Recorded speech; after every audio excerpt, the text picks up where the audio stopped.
1400 വർഷങ്ങൾക്ക് മുമ്പ് പ്രവാചകൻ വഫാത്തായി ഈ ഭൂമിയിൽ നിന്ന് പോകുന്ന ഒരു എപ്പിസോഡുണ്ട്. പ്രവാചകന്റെ വേർപാട് താങ്ങാൻ പറ്റാതെ ഒരു മദീനയിലെ എല്ലാ മനുഷ്യരും ഇങ്ങനെ കരയുന്നൊരു നിമിഷം ഉണ്ടായി.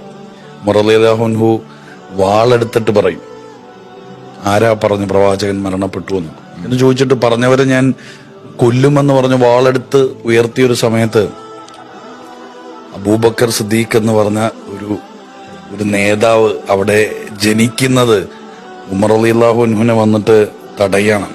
എന്നിട്ട് പറയുന്നുണ്ട്, ആരാണോ മുഹമ്മദിനെ ആരാധിച്ചിരുന്നത് അവരൊക്കെ മനസ്സിലാക്കിക്കോ, മുഹമ്മദ് മരിച്ചുപോയി. ആരാണോ സർവശക്തനായ ദൈവം അള്ളാഹുവിനെ ആരാധിച്ചിരുന്നത് അവർ മനസ്സിലാക്കിക്കോ, ദൈവത്തിന് മരണമില്ല.